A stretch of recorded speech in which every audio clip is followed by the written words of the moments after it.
Et si on parlait de sport ? Une émission produite et réalisée par l'association Et si on parlait de sport et animée par Laurent Garnier. Top départ de la 105e émission de Et si on parlait de sport. Chaque semaine, nous entrons sur le terrain pour mettre en lumière ceux qui font vibrer le sport, dans l'effort comme dans la passion. Ici, pas de temps mort, témoignages, analyses, coups de cœur et belles performances sont au programme. Un grand merci à nos partenaires LG Consultants, Samper Connect, l'agence Bellombra et Dialogue Sport qui jouent collectif avec nous chaque semaine, et bien sûr à notre équipe d'animatrices, d'animateurs, chroniqueurs, consultants, des coéquipiers de haut niveau. Le match commence maintenant, et si on parlait de sport ? Bonjour à toutes et à tous, merci de nous rejoindre pour cette émission. Et au sommaire, en première mi-temps, on vous embarque au cœur d'une belle aventure humaine et sportive. Le TFC, le féminin, fait parler de lui en bien sûr. Monté en seconde ligue cette année, une superbe 3e place, un quart de finale héroïque en Coupe de France. Les Violettes ont marqué les esprits cette saison. Mais derrière ces performances, il y a surtout un projet solide, ambitieux et profondément humain, porté par des joueuses passionnées, un staff engagé, une direction qui croit dur comme fer à l'avenir du football féminin. Nous avons le plaisir de recevoir 3 acteurs clés du Toulouse FC féminin qui portent et incarnent le projet au quotidien. José da Silva, président de l'association Toulouse FC, à la tête d'un projet structurant et tourné vers l'avenir. Antoine Gérard, l'entraîneur principal de l'équipe première et responsable de la section féminine, pilier du développement sportif.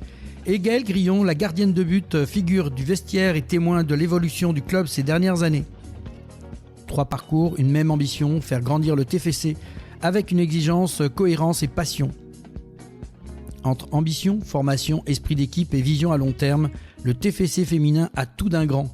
Alors restez avec nous, c'est le coup d'envoi de cette belle histoire sur Et si on parlait de sport ? Et en deuxième mi-temps, nous allons parler d'un terrain souvent négligé, celui de la communication. Et pour nous guider, on reçoit un passionné du collectif, du mouvement et de l'engagement sur le terrain comme dans les projets, Valentin Boré, directeur développement et événementiel du cabinet Communication Impact Évolution. À ses yeux, la com n'est pas juste une question d'image. C'est un véritable levier de performance, un outil stratégique au service des clubs, des associations, des comités ou des ligues sportives. Ensemble, nous allons explorer son parcours, sa vision très humaine du métier, mais surtout, il va nous expliquer comment les acteurs du sport peuvent mieux se raconter, mieux convaincre et mieux grandir. Une émission pour comprendre pourquoi communiquer, c'est déjà faire équipe et peut-être même marquer des points. Alors c'est parti, et si on parlait de sport et de communication ? Mais avant d'entrer sur le terrain pour cette 105e, petit tour par l'avant-match et les principaux résultats de la semaine sportive. Et si on parlait de sport ? Avant-match.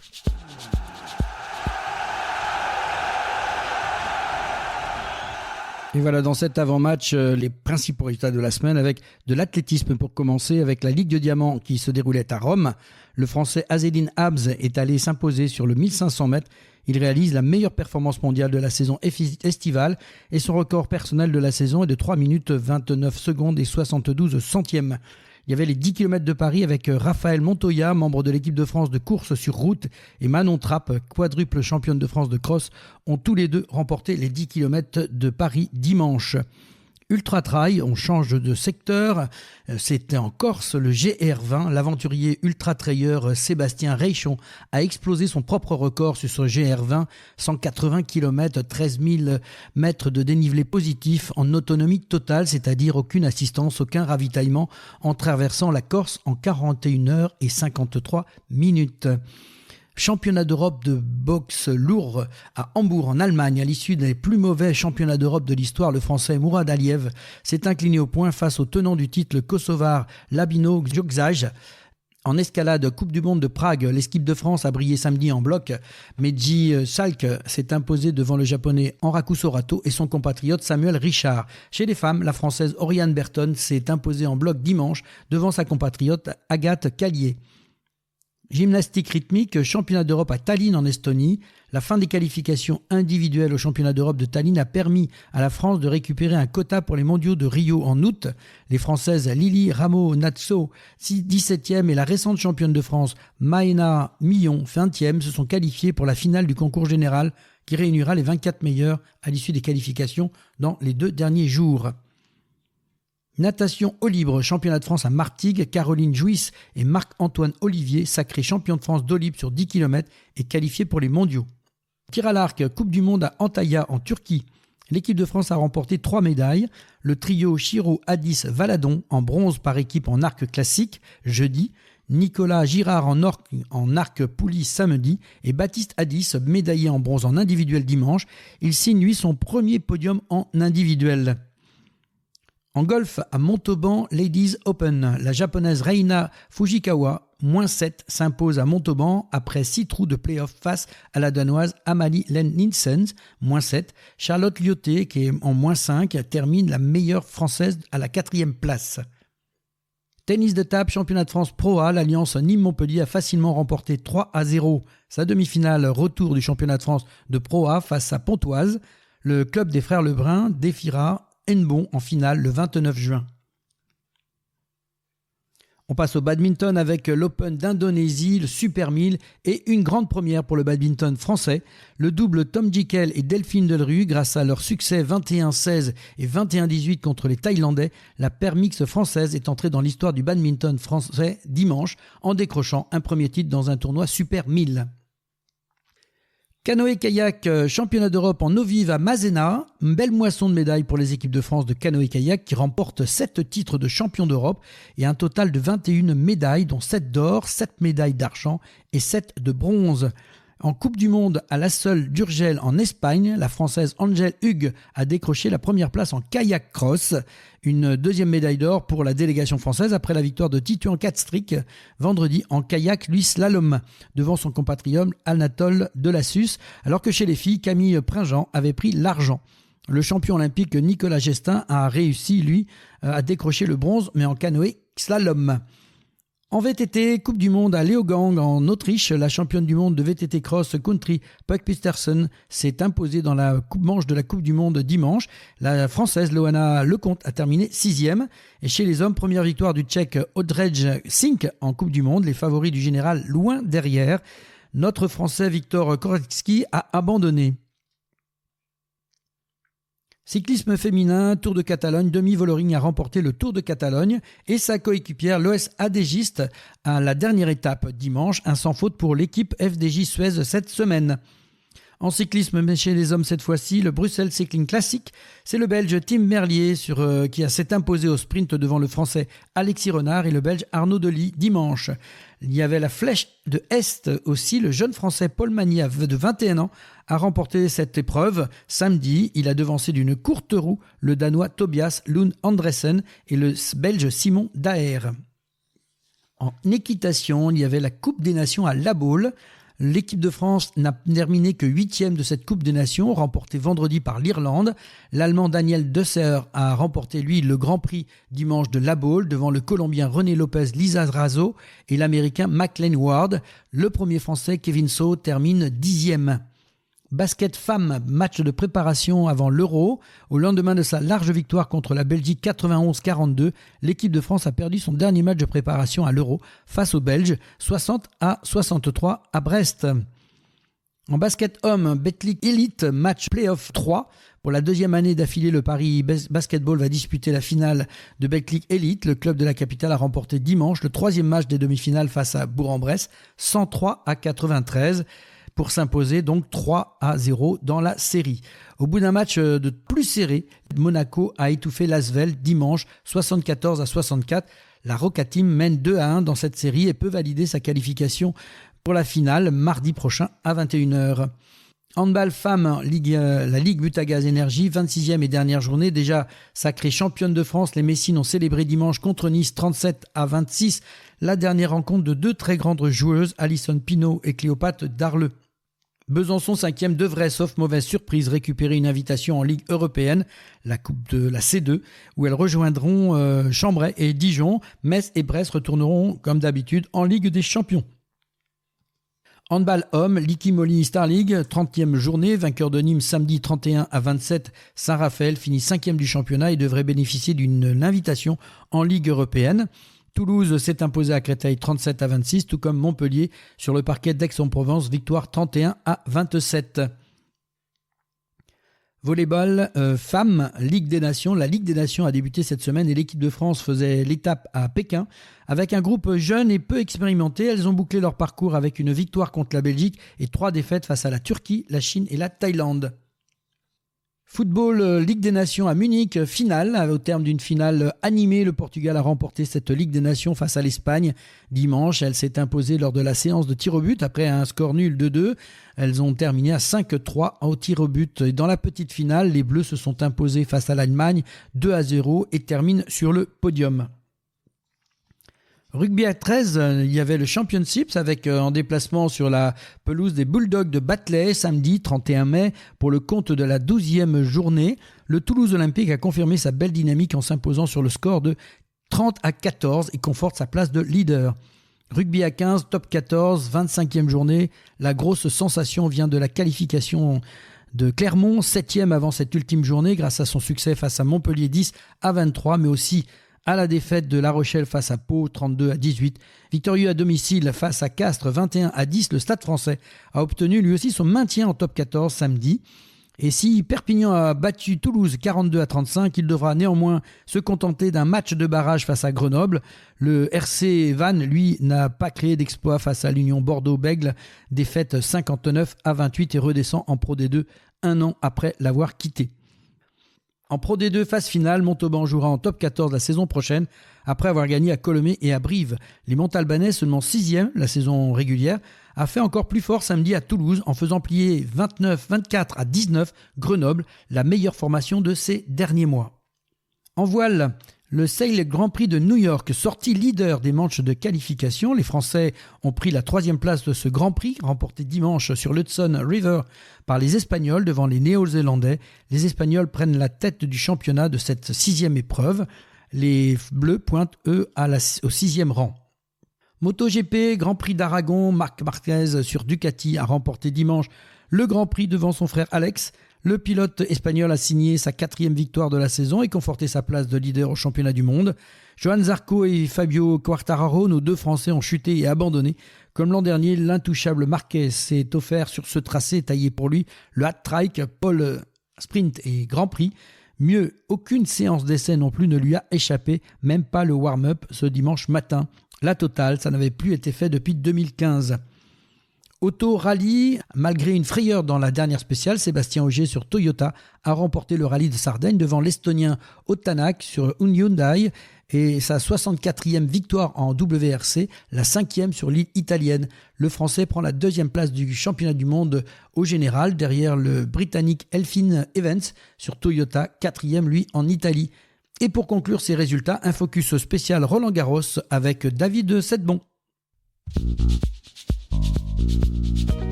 Et si on parlait de sport, la chronique.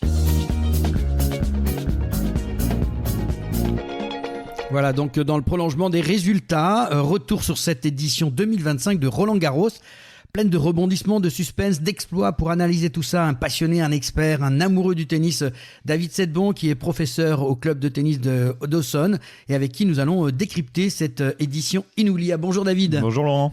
Alors cette année encore, la terre battue parisienne nous a offert un lot d'émotions, principalement une boisson qui pétille et pas qu'un peu avant la finale explosive des 2 grandes meilleurs joueurs du monde. Une tornade tricolore a soufflé sur la terre battue parisienne. Loïs Boisson, à 22 ans, la Française a déboulé comme une comète sans statut ni pression pour faire vibrer tout un public. Et avec son coup droit façon Nadal et sa petite moue façon Drupi, elle a électrisé le tableau féminin qui ronronnait un peu de trop. 2 semaines d'audace, de panache, de fraîcheur, 2 semaines où elle a fait oublier le galère du tennis féminin. Superman à Lois Lane, Roland Garros a désormais sa Loïs Boisson, David. Et oui, Loïs Boisson. Je crois que c'est un peu la sensation du tournoi. C'est-à-dire que je pense que c'est un nom que personne ne connaissait avant. 360e mondial et 65e maintenant aujourd'hui. Elle a fait demi-finale. Elle a un jeu extrêmement plaisant, explosif, puissant. Un physique à part, et c'est ce qui manquait, je crois aussi, et puis une mentalité. On parle beaucoup de sa mentalité qui est en ce moment, elle est très simple, très concentrée, très calme. Et ça, j'ai beaucoup apprécié ce comportement-là, ça fait du bien. Dans sa demi-finale, j'ai noté quand même que, pour montrer un petit peu comment elle était suivie, il y avait 6,4 millions de téléspectateurs lors de la balle de match. Donc ça montrait un petit peu comment les gens la suivaient. Je crois que c'est un record de la semaine même. C'est le record, Ouais. exactement, c'était un record. Elle a fait 157 coups gagnants, ce qui montre un petit peu son jeu offensif. Comparativement, Svitolina, Madison Keys, qui sont des attaquantes, on n'en fait que 133. Voilà, et elle est numéro 1 française aujourd'hui. Et j'ai entendu dire qu'elle avait même, en conférence de presse, demandé une wildcard pour Wimbledon. C'est tout à fait vrai. Et alors, ce qui est quand même assez intéressant, c'est qu'on va pouvoir dire aujourd'hui qu'elle a perdu finalement comme la jeune femme qui a gagné dans un match qui était difficile pour elle. Elle a expliqué, elle a eu du mal à placer son jeu parce que son adversaire a mis la pression quand même. Son adversaire, je pense que déjà, elle a de l'expérience, mais au-delà de ça, je crois qu'elle s'est quand même posé la question pourquoi elle était en demi-finale, Louise Boisson. Donc elle a dû analyser un petit peu son jeu, ce qui allait, ce qui allait pas. Est-ce qu'elle était capable de pouvoir bloquer un petit peu son type de jeu en jouant justement, en l'empêchant de s'exprimer sur le terrain. Et je crois qu'il y a eu beaucoup de ça, hein. C'est pas Loïs qui a forcément moins bien joué. Il y avait peut-être un peu la fatigue du tournoi, mais Coco Gauff qui a joué tactiquement exactement comme il fallait pour pouvoir la bloquer. Alors justement, chez les dames, malgré un vent capricieux et un premier set perdu, Coco Gauff a renversé la numéro 1 mondiale aussi, Aryna Sabalenka, 6-7, 6-2 et 6-4 pour s'offrir son tout premier Roland Garros et son deuxième titre en Grand Chelem. Un moment fort, symbolique et un changement d'air peut-être.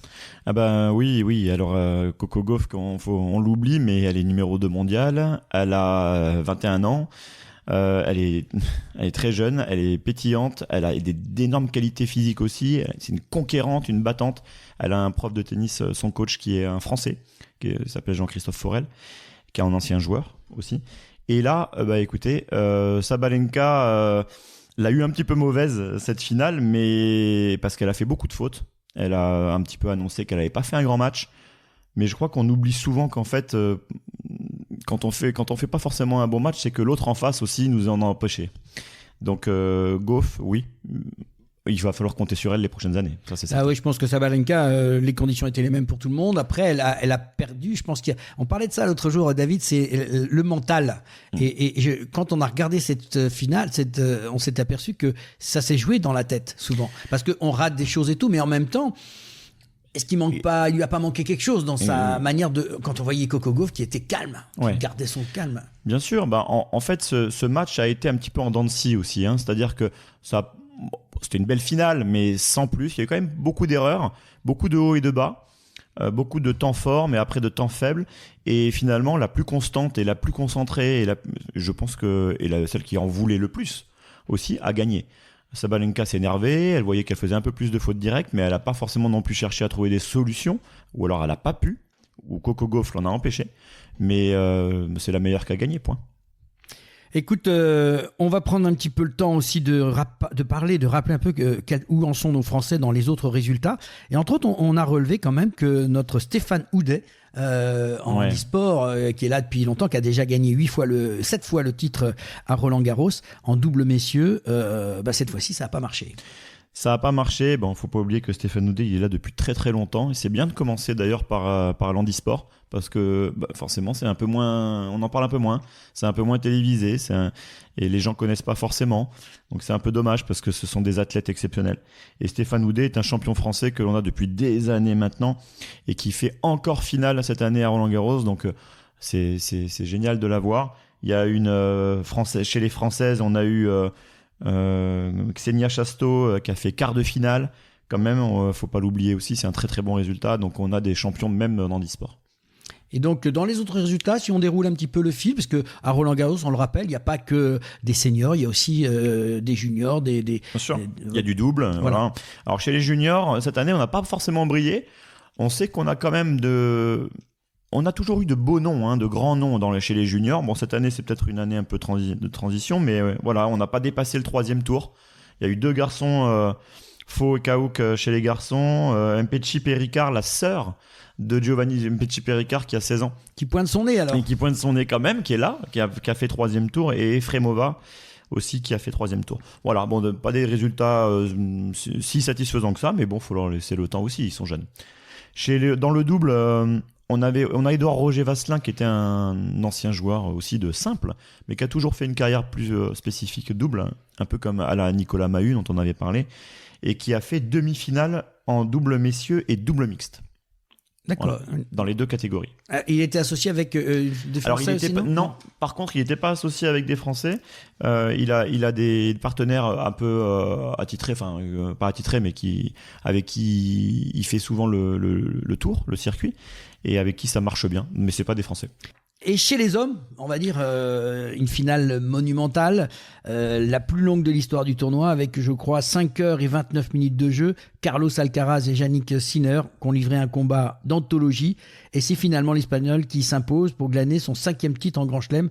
Un duel qui entre déjà dans la légende du tennis mondial. Alors on en vient à cette finale. Oui, tout le monde ne fait qu'en parler depuis hier soir, parce que c'était effectivement une finale exceptionnelle, on va le dire de cette manière-là, tout simplement de par ça concernait le numéro 1 et 2 mondial. Je pense qu'ils l'ont montré. Je pense qu'on a vu que c'était les 2 meilleurs joueurs du monde face à face.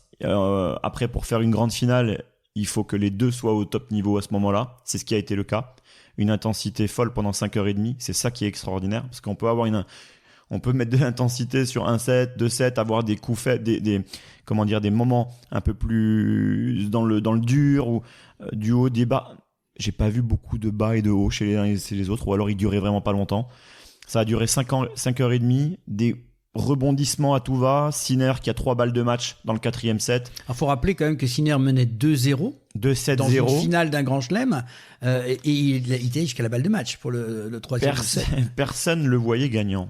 À partir du moment où il était à 2-7-0, on s'est dit, tiens, un nouveau vainqueur à Roland-Garros. Mais faut compter sur Alcaraz, évidemment, parce que mentalement, on en parlait encore tout à l'heure, mais il est extraordinaire, et il s'est jamais perdu. C'est ça qui est un bon message à donner aussi aux jeunes. C'est que même si on est loin derrière, il faut savoir tomber mais se relever. Donc ça, c'était un super message. Sinner a 3 balles de match dans le 4e set. Sur le service Alcaraz, il les sauve magistralement. Après voilà, il y a eu l'issue que ça a donné, c'est-à-dire 5h30, un super tie-break pour terminer au 5e set, et avec une victoire d'Alcaraz sur un dernier point, un dernier point gagnant, parce que il en a fait quelques-uns quand même. Alcaraz, il a fait 70 points gagnants dans ce match, Sinner 53. C'était du grand tennis. Au-delà de la partie sportive, moi ce qui m'a séduit, c'est le comportement de ces 2 jeunes. Je rappelle, ils ont 21 et 23 ans, 22, 23 ans. Qui ont su redonner des balles, qui ont su jouer avec un fair play fantastique, et qui au micro à la fin sont capables d'avoir à leur âge ce respect. Et c'est ce qu'on aimerait voir dans beaucoup de sports finalement. Je pense que c'est la grande classe, tous les 2.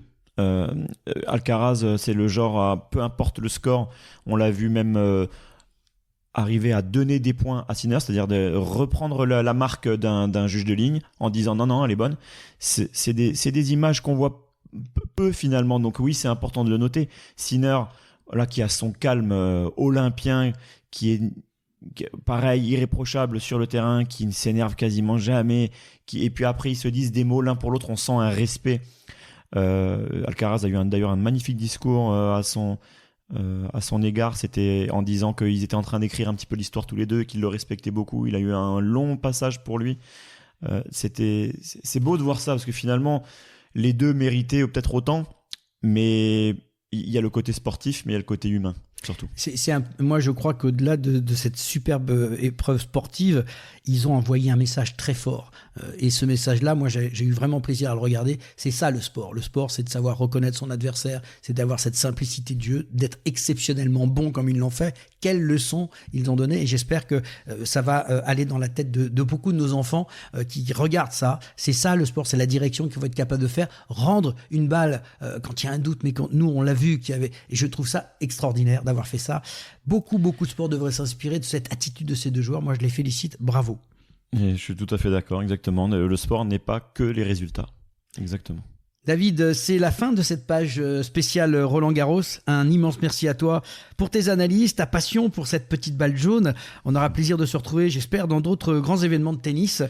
Et donc tu seras bien sûr le bienvenu quand tu veux à l'antenne. Avec grand plaisir, Laurent. C'était une super expérience et j'étais ravi de partager justement ce tournoi avec toi.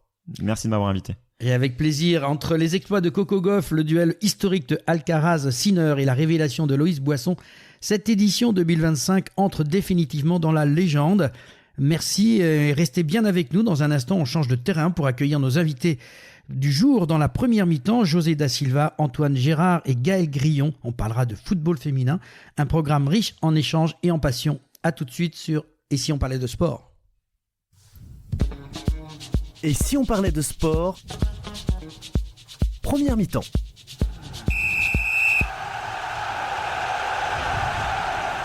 Et retour sur le plateau de Et si on parlait de sport ? Aujourd'hui, nous vous emmenons à Toulouse à la découverte d'un projet qui monte en puissance, celui de la section féminine de Toulouse Football Club. Pour en parler, nous recevons 3 acteurs clés de cette belle aventure. José Da Silva, qui est le président de l'association Toulouse FC, Antoine Gérard, l'entraîneur principal et pilier de la section féminine, et Gaël Grillon, gardienne de but et témoin privilégié d'un vestiaire plein d'immersion. Alors, aujourd'hui, tous les 3, on va essayer de parler un peu de cette superbe année finalement. On va considérer que c'est une superbe année. Est-ce que vous pouvez d'abord commencer par vous présenter ? On va commencer par l'entraîneur. Je m'appelle Antoine Gérard, je suis au club depuis 10 ans, j'ai 35 ans et voilà, je vis ma 5e saison à la tête de l'équipe senior. Gaël. Donc moi je m'appelle Gaël Grillon, j'ai 22 ans et ça va faire la 4e saison que je suis au club. Au TFC et voilà. Moi, José Da Silva, président de l'association, alors très très ancien au club depuis 98 et président de l'association depuis 2015. Voilà, TFC pour moi est dans les veines, dans le cœur et j'ai énormément de plaisir à continuer à exercer cette fonction qui pour moi est importante par rapport à l'image que l'on souhaite donner à cette belle région. Alors on va commencer par toi José justement avec cette saison qui a marqué un tournant pour le TFC féminin avec la session en seconde ligue et puis une place sur le podium. Comment vous avez vécu cette progression ? C'est une immense fierté à titre personnel comme pour tout le groupe. On a travaillé dur, semaine après semaine, avec beaucoup de rigueur et de solidarité. Voir ces efforts récompensés par une montée en seconde ligue et une place sur le podium, il ne faut pas oublier, c'est vraiment gratifiant. C'est aussi un signal fort que le projet du TFC féminin avance dans la bonne direction. Maintenant, l'objectif est de continuer sur cette dynamique tout en gardant les pieds sur terre. Alors justement, quel regard vous portez sur le projet aujourd'hui ? Le projet féminin du TFC est aujourd'hui très prometteur. On sent une vraie volonté de structurer durablement la section féminine avec des investissements progressifs, un encadrement plus professionnel et une attention portée à la formation des jeunes talents. Le club donne enfin à ses joueuses les moyens de progresser dans de bonnes conditions. Il reste évidemment des étapes à franchir, notamment pour atteindre un niveau élite, comme on dit la D Arkema, mais qui ne s'appelle plus la D Arkema, Antoine. Arkema Première Ligue. Arkema Première Ligue, vous voyez, ça se professionnalise de plus en plus. Mais le dynamisme est positif et inspire confiance pour l'avenir. Alors pour réussir un projet comme ça, il faut une équipe et il faut un entraîneur. Antoine, en tant qu'entraîneur, on imagine que la saison a été intense sportivement, mais bien sûr aussi humainement. Comment on résumerait le parcours de cette année, de cette aventure avec vos joueuses ? Moi je dirais que les saisons sportives de manière générale, elles sont extrêmement chronophages pour les joueuses. Et notamment pour les nôtres parce qu'elles sont beaucoup à faire un double projet universitaire et footballistique. Et pour le staff, parce que ça génère tellement d'émotions à l'échelle d'une année qu'on en sort un peu rincé. Mais on va dire que cette année a été vraiment particulière dans le bon sens parce que l'osmose, la solidarité, la cohésion du groupe a été, je dirais, optimale dès les premiers jours de la préparation de l'été dernier. Et ça s'est vu dans leur manière de vivre le projet cette saison. On va rappeler que ce sont des jeunes femmes qui ne sont pas forcément des professionnels. Il y a au sein de notre effectif 7 joueuses qui sont professionnelles à plein temps, 8 joueuses qui le sont à mi-temps. Et d'autres joueuses sont accompagnées à la marge, mais de manière un petit peu plus amatrice, quoi. Donc il faut arriver à faire l'osmose avec tout ça, ce qui n'est pas forcément évident par rapport aux disponibilités des unes et des autres. Il faut être à l'écoute de chacune et surtout du projet individuel de chacune. On doit, et c'est important, favoriser la réussite globale de la jeune femme. Et le foot en fait partie, mais aussi il à côté. Et c'est aussi notre responsabilité de les mettre dans les meilleures dispositions pour qu'elles réussissent dans tous les compartiments de leur vie. On a eu quand même quelques temps forts cette année qui ont quand même donné beaucoup de joie. Quelques-uns. Ils ont été bien plus nombreux que les moments négatifs quand même à l'arrivée, même si l'émotion finale est forcément très frustrante parce qu'on sentait que on avait à la fois les moyens et la possibilité de faire mieux que ce qu'on a fait, mais ça a été vraiment de très bons moments. Gaël, ce quart de finale contre Fleury, c'est un moment fort pour l'équipe. Comment vous avez vécu, vous, cette aventure avec le TFC ? La Coupe de France, on sait que c'est toujours un championnat à part du championnat de base. Donc c'est bien sûr une grande fierté d'être allé battre Fleury chez nous et d'avoir été jusqu'en demi-finale de Coupe de France face à une équipe du Havre de D1. Donc supérieure à nous, mais on n'a pas à rougir devant ce qu'on a fait. Donc c'est une grande fierté et la Coupe de France, ça nous procure toujours des émotions énormes à part du championnat, donc c'était vraiment très bien. Laurent, j'amène juste une petite correction. Oui, je t'en prie, vas-y. On a battu Fleury en 8e de finale et on s'est fait éliminer en quart de finale contre le Havre. Je le dis quand même. Non, c'est bien. Respectons le sport, il n'y a pas de problème, monsieur l'entraîneur. C'est logique et on note la petite différence. Mais ça veut dire que l'année prochaine, on ira encore plus loin. C'est ça. Voilà. Alors justement, qu'est-ce qui fait selon toi la force de ce club, toi qui es là depuis 3-4 ans et tu as vu cette progression, tu as vécu de l'intérieur, comment tu l'expliques ça ? Je l'explique que d'abord c'est le groupe, on est vraiment très soudés et on s'encourage énormément, on bosse énormément dur à l'entraînement, donc les efforts payent. Il y a une vraie vie d'équipe. Oui. Hein, ça c'est important, on le dit souvent, pour qu'une équipe fonctionne, il faut qu'il y ait une vie d'équipe. Donc toi tu le ressens en tant que tel ? Oui, il y a une très forte cohésion entre les filles, même si on est très jeunes et des fois il y a des écarts d'âge, on s'entend toutes très bien et ça marche.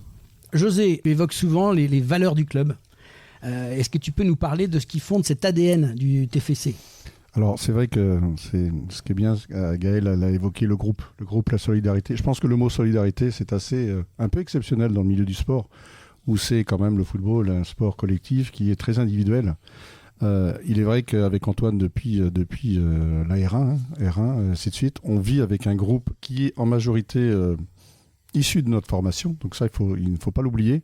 Donc c'est des filles qui se connaissent depuis très très longtemps, qui ont appris à se connaître, à s'apprécier, et ce qui donne réellement sur le terrain une vision qui est assez exceptionnelle, où elles jouent toutes les unes pour les autres et elles défendent les couleurs. Et elles sont, comme on dit, assez impressionnantes vis-à-vis des équipes qui sont au-delà, comme Fleury et Le Havre, où on n'a pas eu à rougir. Alors, il faut savoir que l'ADN du TFC, mais c'est un peu aussi chez les garçons, c'est la formation. Donc, nous, il faut savoir une chose, c'est construire un club à coups de millions, ça marche qu'un temps. Construire un club sur des bases solides, avec bien sûr cette idée de formation, et d'avoir quand même aussi une entité club où les filles ont réellement cette envie de défendre les couleurs, parce qu'elles font partie de cette histoire de toute petite à maintenant, font qu'à ce jour, le TFC est au rendez-vous de ce qu'on attendait. On y va étape par étape, il ne faut pas brûler les étapes. Et c'est vrai qu'on vit des moments assez extraordinaires, un plaisir fou. Et je pense qu'Antoine, il est beaucoup plus humble, parce qu'il a dit 5 ans, mais ça fait plus de 10 ans qu'il est avec nous, puisqu'il s'est occupé des 13, des 15 et des 19. Donc c'est quelqu'un qui est maintenant complètement ancré sur le football féminin. Et je pense qu'aujourd'hui, je suis très, très heureux de l'avoir et très fier. D'avoir Gaëlle aussi qui n'a jamais lâché. Il faut savoir que Gaëlle, elle était d'abord 3e gardienne. Elle n'a jamais lâché. Elle a toujours été là. Elle a jamais perdu espoir, tout simplement parce qu'elle avait des copines à côté. Il y avait des filles qui l'encourageaient, ainsi de suite. Et aujourd'hui, elle a tout à fait repris sa place, voire au-delà. Et le groupe a une entière confiance en elle. Et donc, elle est vraiment le symbole aujourd'hui de ce que représente le TFC féminin. Antoine, le président vient d'en parler, on parle de la formation. Ça a l'air d'être l'élément, un pilier essentiel du travail qui est fait ici au TFC. Comment ça s'organise vraiment au sein du club ? Parce qu'effectivement, tu es là depuis plus longtemps. Oui, ça a beaucoup évolué aussi depuis que je suis arrivé dans la structure. Mais on a un fonctionnement qui passe par la mixité chez les plus jeunes. En tout cas, si on est objectif, on sait que le football de haut niveau passe par la pratique avec les garçons pour les jeunes filles d'exception, en tout cas au plus jeune âge. À partir d'un certain âge, elles n'ont plus le droit de le faire. Mais nous, on essaie de le développer. On a la chance d'avoir une oreille attentive aussi de la section masculine, de l'académie, dirigée par Mehdi Ben Abdallah, de la préformation avec Ludovic Grognard et du centre de formation avec Michael Delettré et Julien Lacour.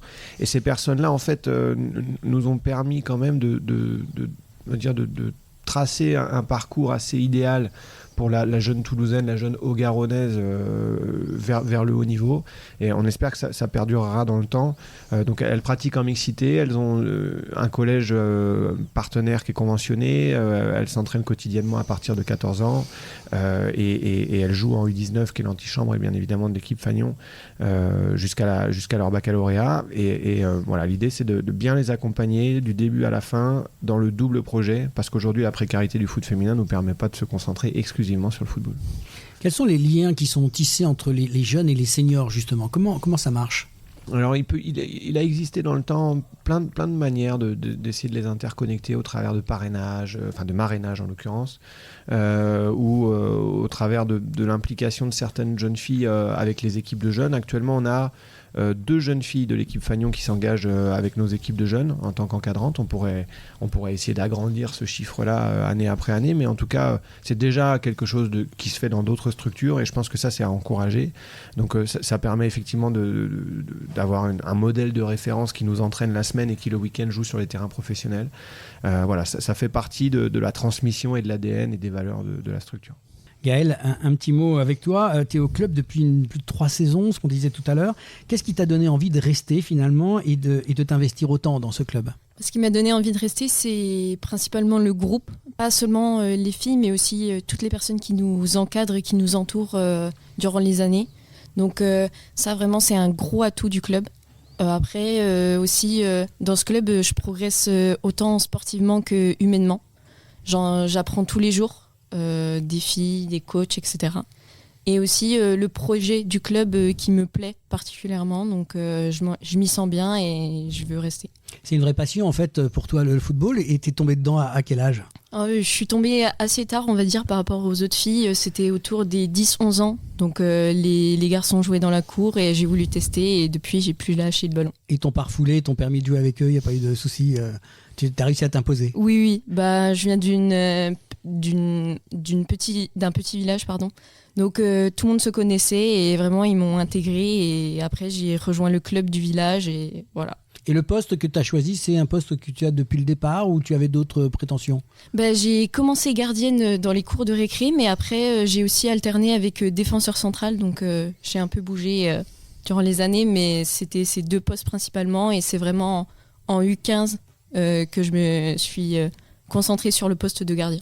En tout cas, on sent cette passion, on sent que voilà, le football, t'es à 100%, t'es à plein de temps pour le football de ton côté ? Non, je mène un double projet, donc je suis à côté de ça, je suis en études, donc là je suis en licence, donc j'essaie de mener à bien ce projet en essayant de jongler au maximum avec les deux et de réussir dans ces 2 projets. Il faudrait qu'ils créent une licence football et ça serait top pour toi.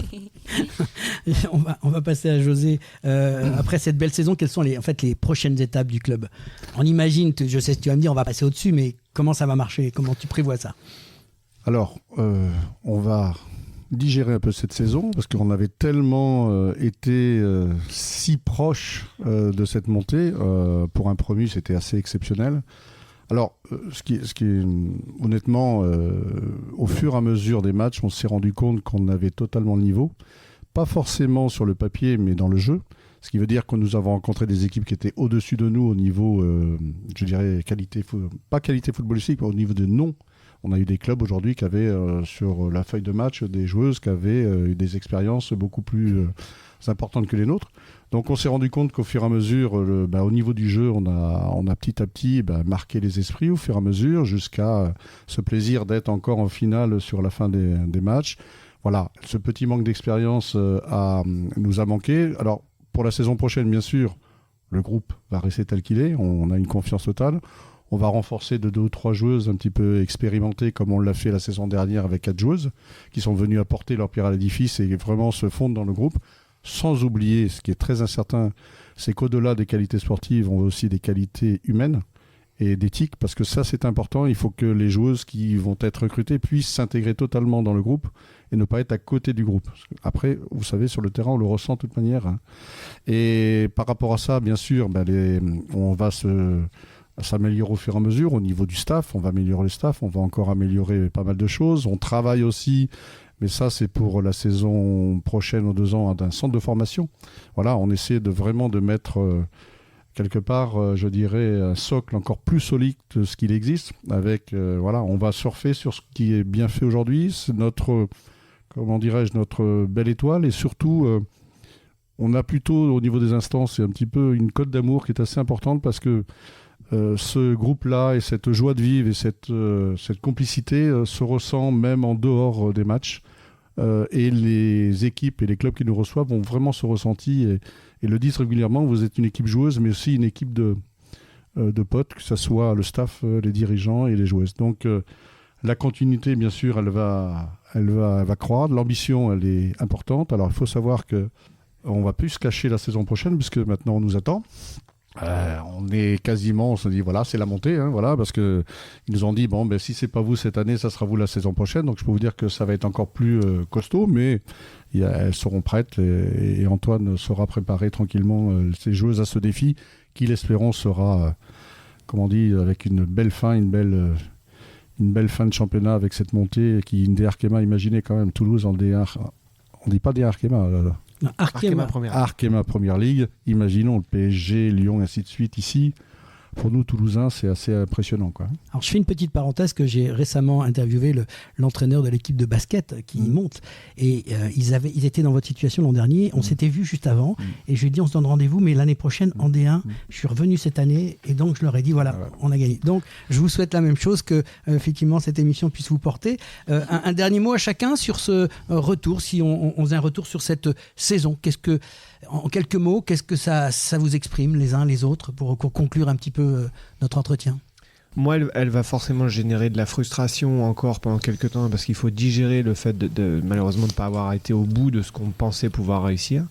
Mais avec le recul, il faut aussi se rendre compte du plaisir qu'on a pris au quotidien à travailler ensemble, parce que ça, c'est forcément pas toujours le cas dans une carrière de joueuse ou une carrière d'entraîneur. Et là, c'est vrai que globalement, les étoiles ont été alignées toute l'année pour que on ait un kiff total sur les moments vécus ensemble, et on espère vraiment surtout qu'on arrivera à capitaliser sur ça pour générer ça dans le futur. Et c'était peut-être aussi une occasion de prendre de l'expérience cette année, peut-être d'être plus près l'année prochaine quand vous passerez, d'être un peu plus costaud peut-être, parce que monter pour faire la descente, des fois aller trop vite, là vous allez former peut-être un peu plus vos jeunes.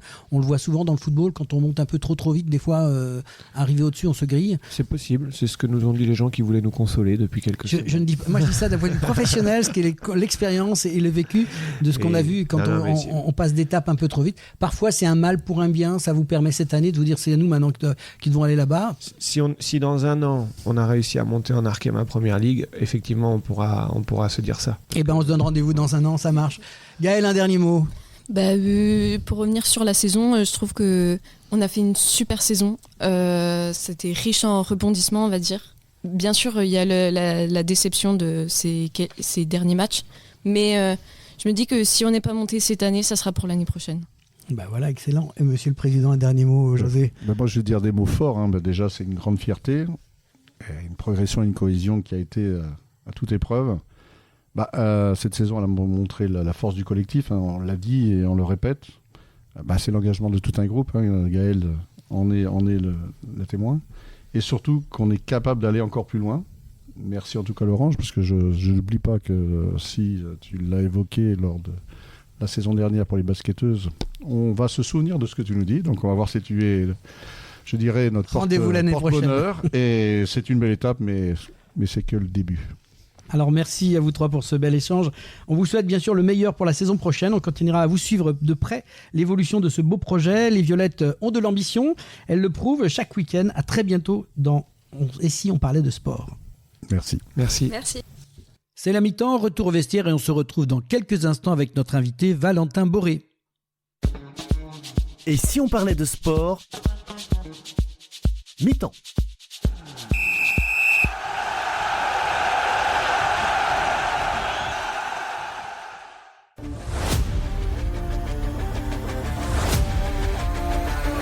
Le sport, c'est bien plus qu'un jeu. C'est une passion qui se vit sur le terrain et dans les tribunes. Encourager son équipe, vibrer ensemble, c'est ça l'esprit du sport. Mais insulter l'adversaire, contester un arbitre, faire preuve de violence, non, ça ce n'est pas du sport.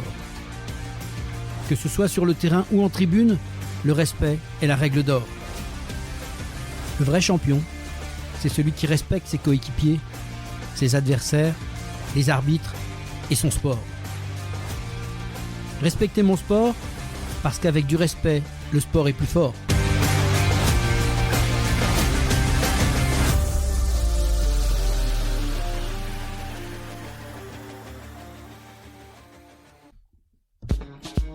Et si on parlait de sport? Deuxième mi-temps. Voilà, retour sur le plateau de Et si on parlait de sport, et dans cette deuxième partie, on prend un peu de recul, on chausse les lunettes de la stratégie et on parle communication et sport avec notre invité du jour, Valentin Boré, qui est directeur développement et événementiel chez Impact Evolution. Il va nous partager sa vision du sport comme source d'inspiration, de résilience, mais aussi nous donner des pistes pour savoir comment mieux raconter ce que l'on fait. Comment valoriser son club, son association, son projet sportif, son entreprise. C'est ce qu'on va voir ensemble. Bonjour Valentin. Bonjour Laurent, merci de m'accueillir dans ta belle émission Et si on parlait de sport? C'est sympa en tout cas d'avoir accepté cette invitation. On va commencer par une première question. Tu es bien sûr directeur de développement et événementiel du cabinet Impact et Évolution. Ça c'est le titre, mais moi ce qui m'intéresse c'est le passionné de sport, c'est Monsieur Valentin. Quel est l'homme Valentin Boré? Alors Valentin Boré, aujourd'hui j'ai 43 ans, je suis père de 2 enfants qui font aussi du sport. Et le sport, moi, m'a suivi toute ma vie. Dès que je suis arrivé en France en 89, j'avais 7 ans avec ma sœur dans un petit village de 1500 habitants. Et mes parents ont eu l'idée finalement de m'inscrire dans un club de sport. Et donc le sport qui se pratique. Et donc vecteur, on se resitue bien, fin des années 80, donc 90. C'était hier quoi. Ouais, c'est ça, c'était hier. C'était hier. Le sport, vecteur d'intégration. Donc, et qui m'a suivi ensuite tout au long de ma vie. Donc la pratique, la passion, et ensuite on verra que... Alors justement là c'est la question que tu me l'amènes tout de suite. Quel est le sport à jouer comme rôle dans ta vie aujourd'hui?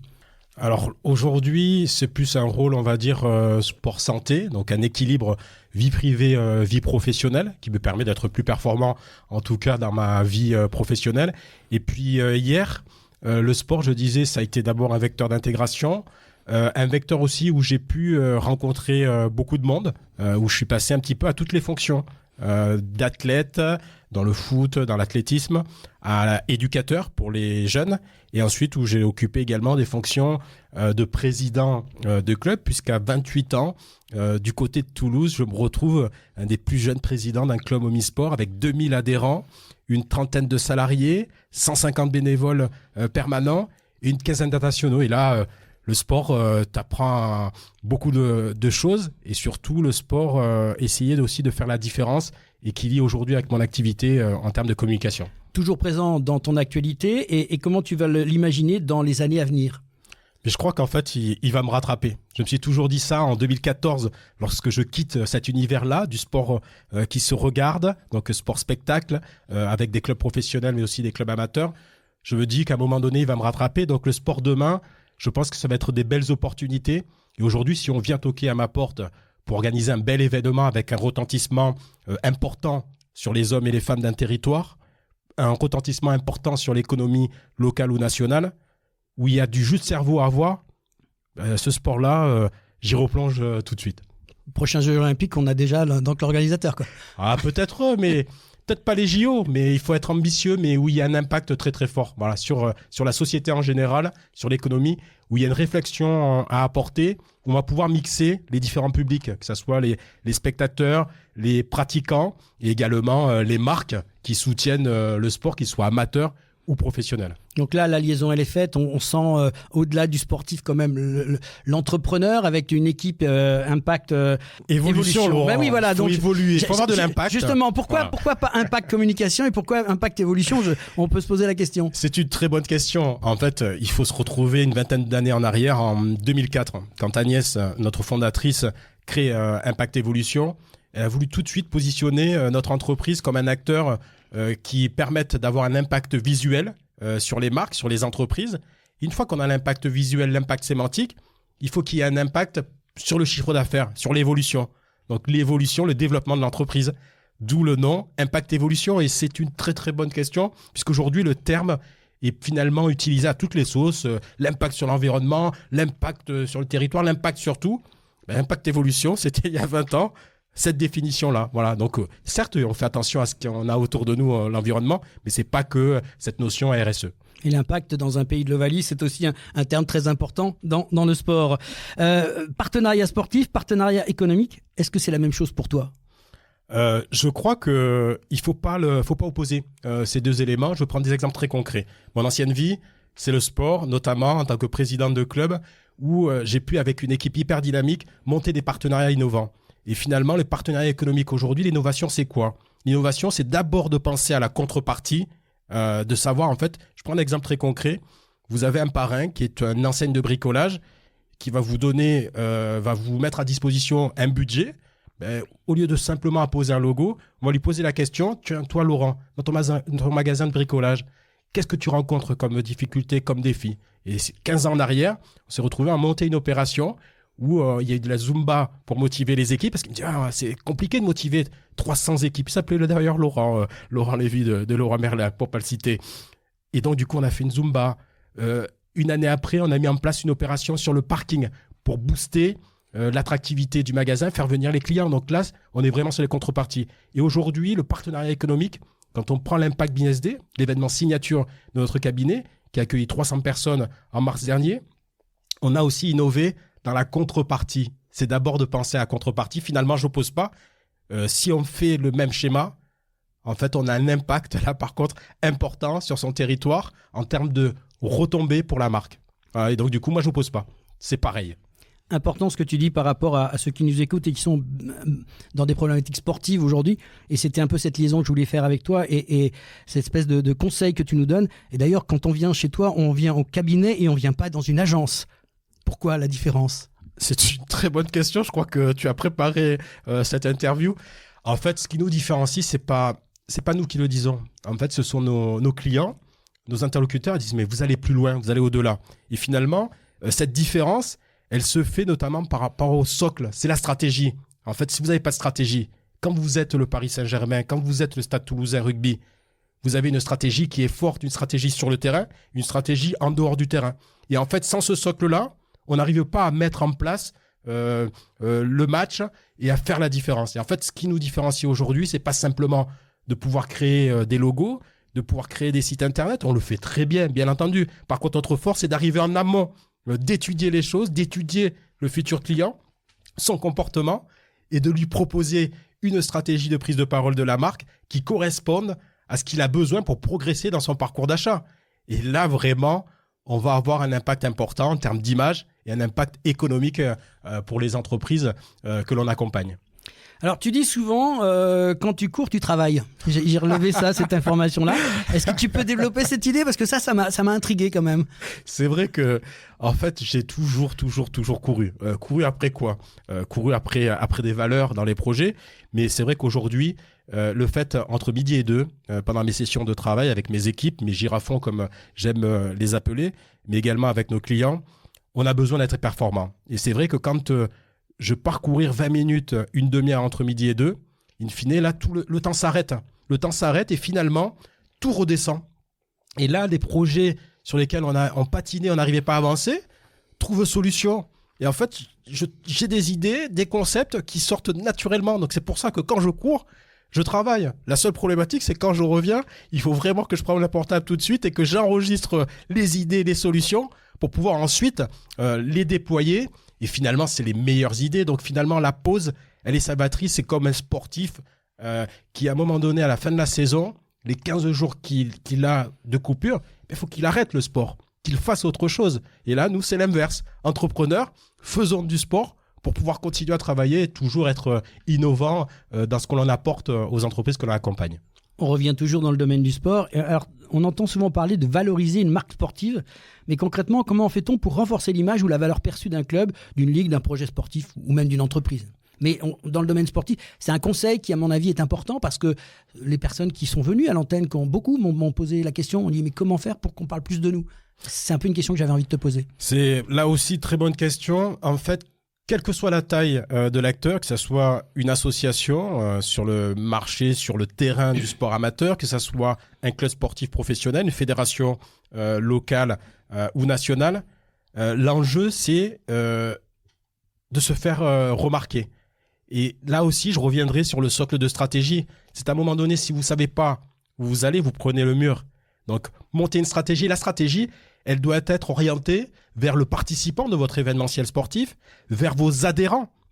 Qu'est-ce qu'ils ont besoin à un moment de la saison pour pouvoir être satisfaits de l'offre que vous leur proposez. Donc, c'est se poser ces questions, c'est d'aller poser la question directement à son futur adhérent, à ses futurs participants sur son événementiel. Et à partir de ces données-là, monter là aussi une stratégie de communication qui peut être très simple pour fidéliser déjà les adhérents que l'on a, les participants, et essayer ensuite d'attirer de nouveau avec un message qui va finalement correspondre à ce que les gens ont besoin d'entendre.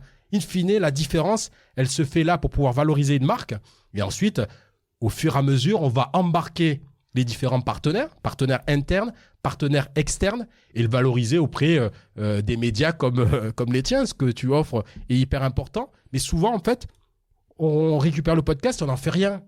En fait, c'est de réfléchir comment on va l'utiliser, comment on va le diffuser.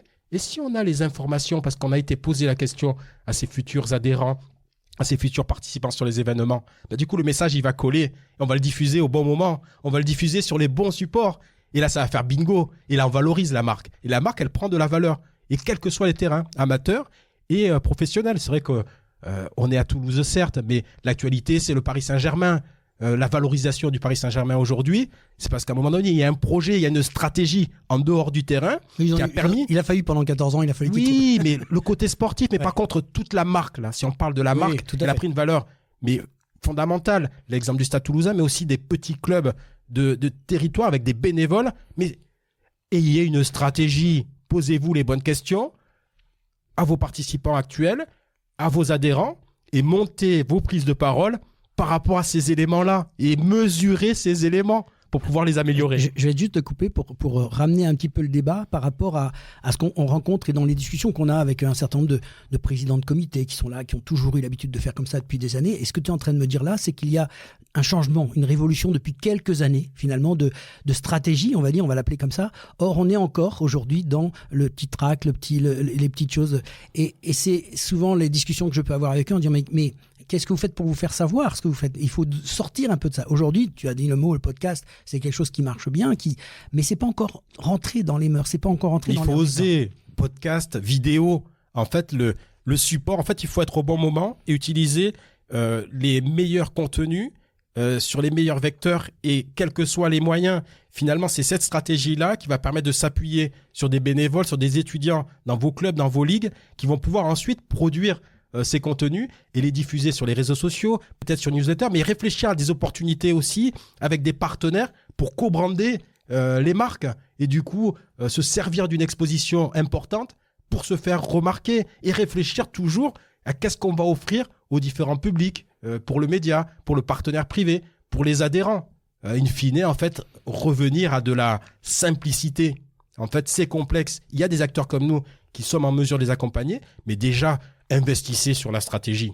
Et après, avec vos forces internes, montez au fur et à mesure avec des compétences et puis osez utiliser des opportunités comme les tiennes, mais ensuite le valoriser. Ne pas rester juste à se dire je vais partager sur mes réseaux sociaux le podcast de Laurent. Qu'est-ce que j'en fais ? Est-ce que à l'intérieur de mon clubhouse, quand j'arrive, j'ai une télé, je le diffuse ? Est-ce qu'à un moment donné, j'ai un événementiel, je le diffuse, ce support ? Est-ce que je dis tiens Laurent, est-ce qu'on peut pas mettre nos sponsors dessus ? Donc, du coup, on valorise les sponsors, on donne de la valeur. Donc, c'est l'exploitation.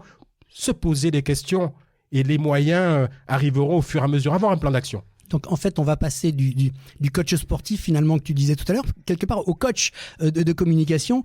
Qu'est-ce que tu dirais comme aujourd'hui dans la situation actuelle, économique qui n'est pas facile, quel conseil tu donnerais justement à tous ces dirigeants qui cherchent des solutions? Quel conseil on peut donner aujourd'hui en 2025 à tous ces mouvements sportifs qui se défoncent? Parce qu'il faut penser que derrière ça, il y a aussi beaucoup de bénévoles avec un cœur extraordinaire, qui font un boulot fantastique, mais qui n'ont pas forcément tout ce savoir-faire. C'est le poumon, tu dis, les bénévoles. Et les bénévoles, derrière, ce sont des gens qui ont aussi une activité professionnelle. Donc des idées, des compétences, elles sont là. Il faut se réunir autour d'une table et puis peut-être mutualiser les forces. Tu as parlé de comités, de clubs, et souvent, on a des guéguerres sur les différents terrains. Rassemblez-vous. Vous êtes plus fort économiquement. C'est-à-dire qu'à un moment donné, si on a besoin de recourir à un professionnel de la communication sur cette partie stratégique qui va faire la différence, forcément. Du coup, on se réunit entre clubs, on se réunit en comité, on fait un pot commun, on la joue collectif. Et à partir de là, on a les moyens de ses ambitions. Et du coup, on peut monter une stratégie qui puisse correspondre au mouvement sportif, qui va être ensuite dupliqué dans les différents clubs, parce qu'ils n'ont pas forcément les moyens d'investir. Donc, on mutualise.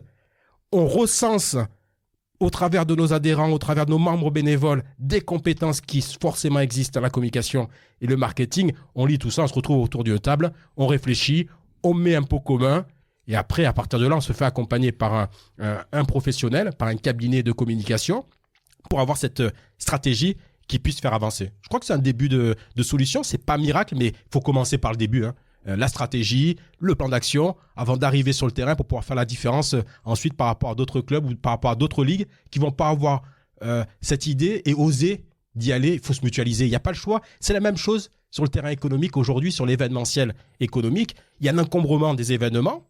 Il faut qu'on se rassemble. Il faut qu'on regarde l'agenda, qu'on mutualise, qu'on fasse les choses ensemble.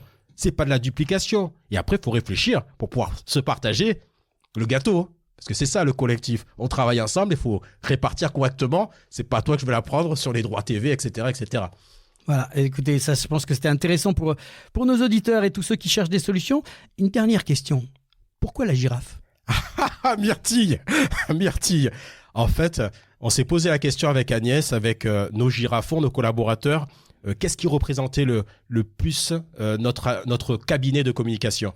Et on s'est dit, cet animal-là, en fait, avec ses 2 mètres, plus de 2,50 m, puisque maintenant elle vit, c'est une mascotte physique chez nous, elle va permettre de prendre de la hauteur pour nos clients. Et finalement, cette vision de la savane un petit peu encombrée va nous permettre en fait de voir les stratégies des concurrents, de nos clients. Donc pour pouvoir en fait scanner un petit peu les choses et pouvoir mieux positionner et aussi donner une tonalité. Là aussi, il faut se différencier. Il faut trouver l'idée qui vous démarque. Quand vous avez une girafe sur des salons professionnels qui se baladent, ça dépasse les stands. Donc du coup, vous vous faites remarquer.